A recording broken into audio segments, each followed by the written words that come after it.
You guys missed this one too. Remember how I was talking about Donald Trump being led by the nose by Benjamin Netanyahu into this war?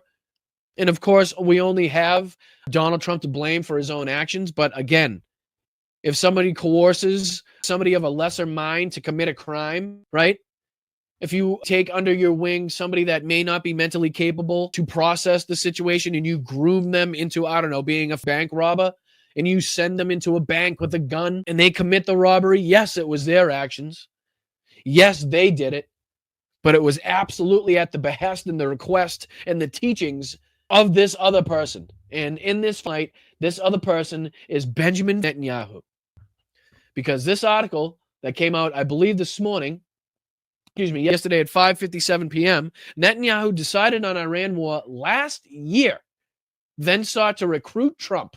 So is it okay if we dive into just a little bit of this article here?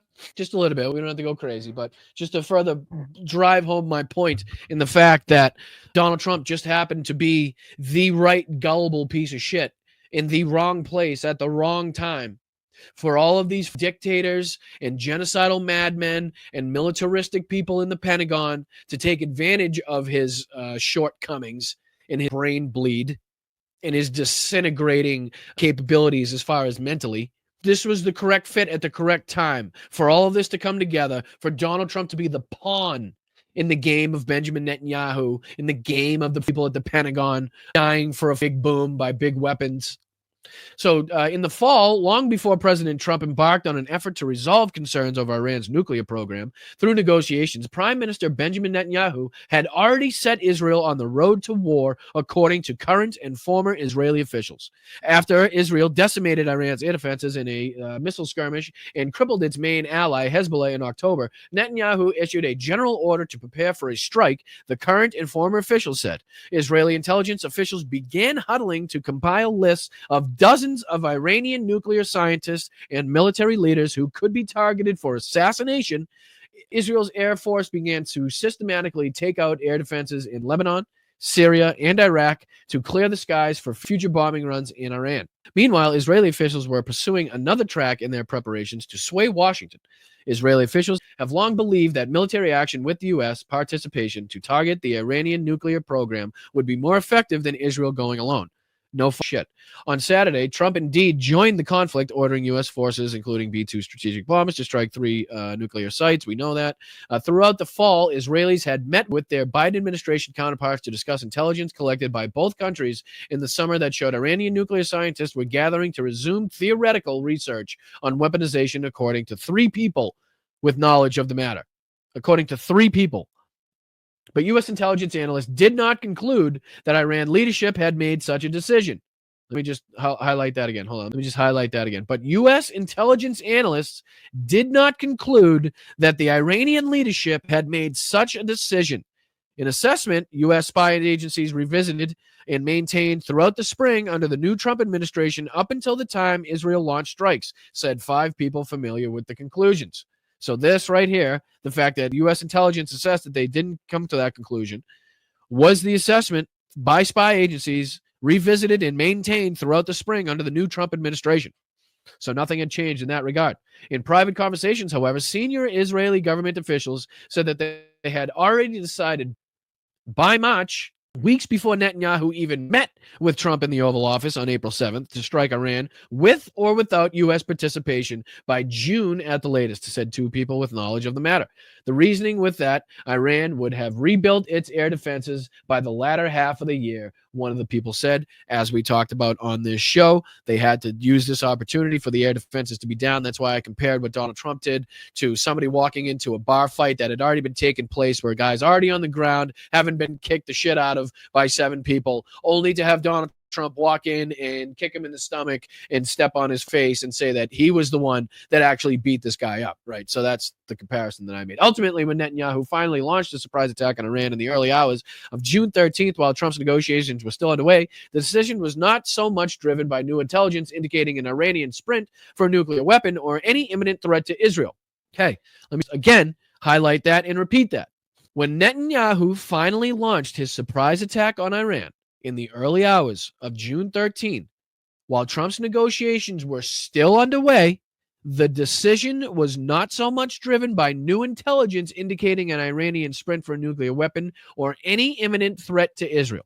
So as big a problem I have with Iran, the Iranian there, Russia against Ukraine, there is nothing, again, that I have seen to suggest, and I've only seen other suggestions in opposite of this, Iran was in any way striving to get a nuclear weapon, and again, to in any way use that against Israel or the United States or any of our allies. Now, if we want to continue to sanction them and punish their actions and their assistance, again, to Russia and other proxies around the world, that is fine.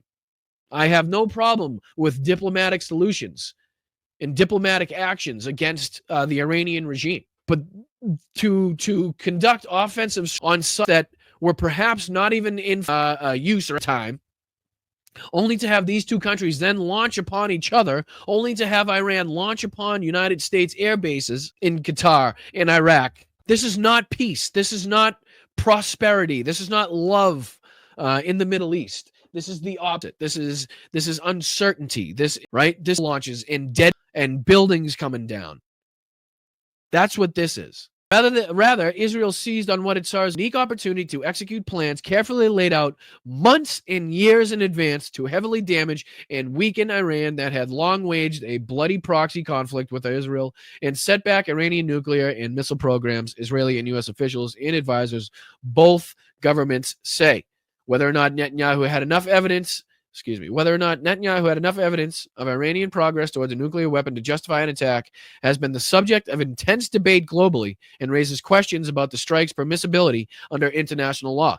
In recent days, the issue appeared to generate friction inside the United States administration, with Trump repeatedly dismissing the assessment delivered in March by Director of National Intelligence Tulsi Gabbard that Iranian's leadership has not ordered the development of a nuclear weapon, and telling reporters that he personally believed that Iran was very close to a bomb. So his own Director of National Intelligence that we heard, Tulsi Gabbard, come out and say that, quote, Iran's leadership has not ordered the development of a nuclear weapon, is in direct contradiction to what Benjamin Netanyahu assholes want us to believe. Netanyahu has argued for decades that Iran was on the verge of acquiring nuclear weapons and should be halted by military strikes, has acknowledged in recent interviews that Iran was still months or years away from a weapon. What was undisputed, he has said, was that Iran has enriched amounts of uranium to a level well beyond what is required for civilian use and built up a dangerous arsenal of ballistic missiles. Israel's calculus for attacking Iran was driven by a sense of both opportunity and necessity, said an Israeli official who, like many others quoted in this article, spoke on the condition of anonymity to discuss internal deliberations. Quote, it is true. There were no better time. Israelis have never been more well-practiced, and Iran and their proxies have never been weaker, said the Israeli official. But that's not enough for us to operate. The reason we operated is necessity and understanding there is no alternative. What if they break out towards a nuclear weapon and there is no way for us to notice? There is no safety zone, which again, if you'll remember, ladies and gentlemen, if you're old enough to remember out there in the audience, and I appreciate you guys. Thank you so much for tuning in here on our first Tuesday show as we come near to the end here. Please make sure, if you haven't yet, jump out, hit the like button on the show, subscribe to the channel. Thank you for being here for the Bond Politics podcast. I am Boston Brian again. If this is your first time listening or joining or watching, thank you so much. And if you've been here from the beginning or any time in between, thank you so much as well. Oh, excuse me. That's what I was going to say. Does that not sound, anybody that's old enough in the chat, does that not sound exactly like what we were told before we went into Iraq? Weren't we told, and wasn't the argument that, what if we don't? What if bombs just rain down all over America? What if definitely, because we don't, I mean, who knows what could happen? We have no safety zone, right? Isn't that the exact same thing that we were told for the WMDs in Iraq, right? Isn't that similar to what we were told when we don't invade? What do have? We don't yet. We have no evidence to suggest that they do, but what if? You know, we must attack and invade and try to overthrow governments because that what if? Because we don't trust a lower form of human being on this earth. They are not to be trusted. There is Islamic way, the Arabic way, the way should not pen of a few. That's what they believe. So that what if is just big enough if to allow them to justify strikes on nuclear facilities or invasions of country or overthrowing of regimes or governments. So, but yeah, again, like I was saying with the other day, with this just pushes any bad actor, any Tom, Dick, and Harry that has access to some sort of chemical, biological, whatever, technical weapon or weaponry, or this pushes to go underground even further to make sure they get these capabilities 100% to go to the table with the United States or any one of the United States' allies. Because if you don't have these capabilities, if you aren't like Kim Jong-un in North Korea with a set of nukes behind you so that nobody can actually fuck with you, then they will fuck with you. And this is exactly the rhetoric that we were shown and told before Iraq. This was the justification on why we invade, right? And it ended up being an all horseshit, nonsense, for nothing, death, casualties, destruction, disassembling of villages and families, that we've talked. This is all something that we'd be looking forward to. That may be in our future. We don't know what the future holds. We don't know what the next move will be. This hope for peace. But in reality, we see this type of shit. But in reality, we see these type of people leading us, right? In reality, we see these type of people leading us. One more time. You know what? We basically have two countries that have been fighting so long and so hard that they don't know what the fuck they're doing. Do you understand that? That is the person leading us. That seeming power, or wants to believe was power in this situation, but is actually getting led around by his tiny mushroom cock by people like Benjamin Netanyahu and other military officials that, again, probably swayed him to make this strike, because everybody likes to take advantage of Donald Trump's brains that we all know is, again, leaking out of his ears at a rapid China rate. has total respect for Donald Trump and Donald Trump's very, very large. There's a fly. Oh, where the fly came from. It sounds like a guy with a big brain, right? Definitely sounds like a guy that should be in charge of our military in probably one of the most consequential moments in my life. But definitely in recent. We are a nation that just recently heard that Saudi Arabia and Russia will repeat. Is in charge, right? And then, just to be even more on point, just even more, with what's going on today. This is about uranium. Right?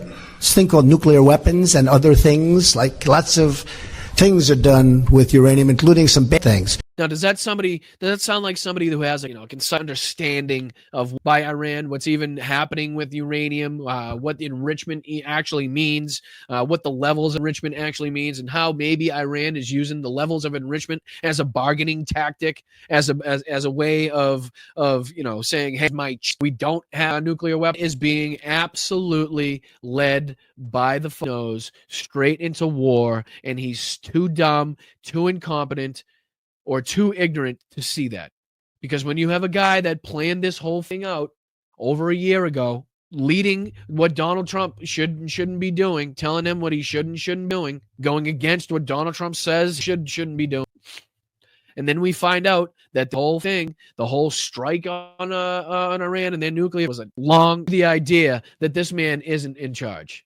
It gives you the representation that this man is being used as a pawn, that he has no power. He has no capability of getting us out of the situation, but only getting us deeper and further involved in this war. So again, even more reason for you to continue to get the fuck out of your seats, get out of your sheets, and get into the streets. Go get a $3 cardboard sign, get a marker, write something funny, write something concise, write something meaningful, and get out in the goddamn streets with your brothers and your sisters who are also in this fight together. Because the No Kings is only going to grow. Look for your nearest rally. Look for your nearest march. Whatever they want to call it, get your ass the fuck out there. We have July 4th coming up, which should be a celebration of independence and freedom. But at this moment, our independence and freedom are under attack. They are in danger. So this July 4th, what we should be doing as Americans is using our God-given American right to get the fuck out and protest and to use our voices and to get loud and to stay proud and to protest every move that this government is making, whether it be ICE, whether it be foreign policy, whether it be with Russia and Ukraine, whether it be their fight against transgender people, whether it be their fight against the LGBTQIA, whether it be their fight against marginalized communities, whether it be their fight against women's healthcare rights, reproductive rights. Protest it all. That's what we are protesting, all of it. Every single move that this administration makes. Because yes, we are on borrowed time. And there's nobody coming to defend your democracy. There's nobody coming to defend your freedom. It is on you. It is on the person to your left and the person to your right and your neighbors and your brothers and your aunts and your uncles to get the fuck together, to start raising more awareness, to start raising the volume, to start getting some attention, garnering some attention, even more attention that has been garnered already, and to keep that momentum going. Because unfortunately, sometimes some shit needs to break. Sometimes some shit just needs to burn and some glass needs to be smashed. I hate to say it, and I'll say it again. I don't want to be in this situation. I tried my ass off to avoid this situation, but this is the situation that we are in. A little bit of good trouble goes a long way, my friend. A little bit of good trouble goes a long way.